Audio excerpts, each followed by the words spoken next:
Excellencies, Honourable Ministers, distinguished delegates, ladies and gentlemen. Tomorrow, the 24th of February, marks the second solemn anniversary of the launch by the Russian Federation's, the launch of the Russian Federation's full-scale aggression against Ukraine, plunging its sovereign neighbor and innocent civilians into terror and suffering. The world bore witness as that fateful day marked the onset of a series of protracted, illegal, and flagrant violations of the UN Charter and of international law. As you, the representatives of UN member states, gather here today, you can neither be blind to the ongoing destruction and devastation or ignore the plight of the people of Ukraine.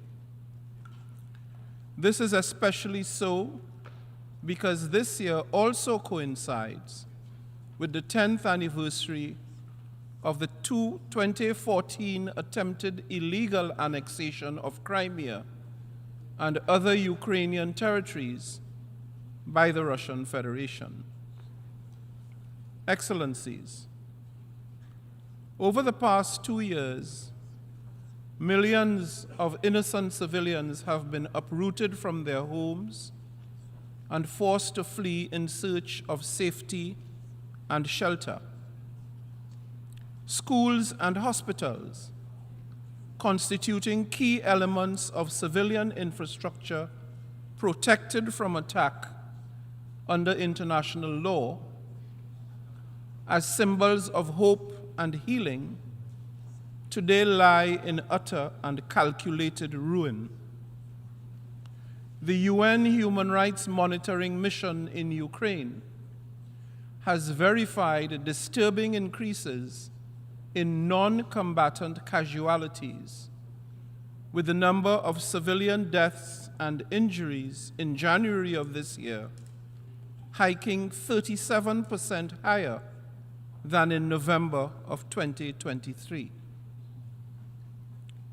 And in the midst of all of this, we must not overlook the peculiar situation of Ukrainian children, thousands of whom were torn from their families and forcibly deported to Russia, thus stripped of the warmth and safety of their homes and loved ones. These innocent children, unlawfully abducted, must be repatriated to Ukraine and reunited with their families at once. But we must also be mindful that the impact of this war extends far beyond the borders of Ukraine. The environment, the silent victim of conflict, is threatened by the chemical effluent released from damaged facilities and from the increased pollution and greenhouse gas emissions associated with the ongoing fighting.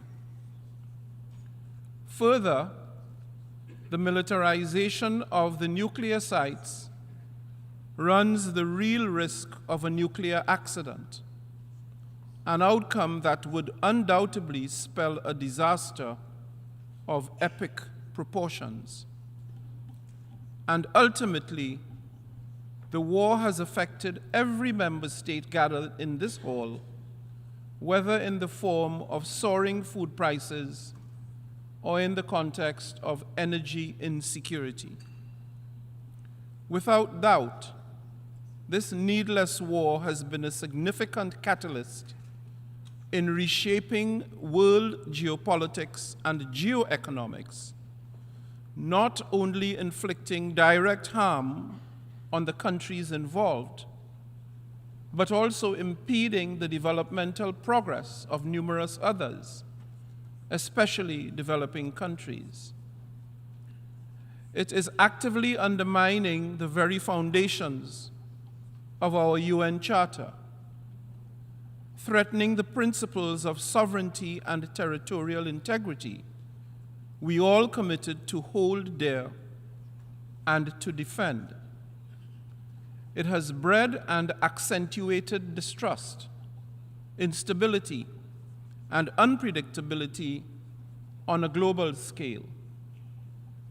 It has disrupted the delicate balance of international relations at a time when unity, solidarity, and cooperation are absolutely crucial to multilateral problem solving. Excellencies, we are simultaneously grappling with the existential threat of climate change and strive to achieve the Sustainable Development Goals. We cannot afford to let aggression and conflict derail our progress. We must never forget, war stands in direct opposition to the goals we have committed to pursue. Consequently, the responsibility falls upon each and every one of us to uphold and to defend the principles enshrined in the UN Charter, our charter, and in doing so, to ensure the primacy of and respect for the rule of law. That includes heeding the orders of international courts, particularly those rendered by the International Court of Justice in March of last year, calling for the Russian Federation to immediately suspend its military operations in Ukraine.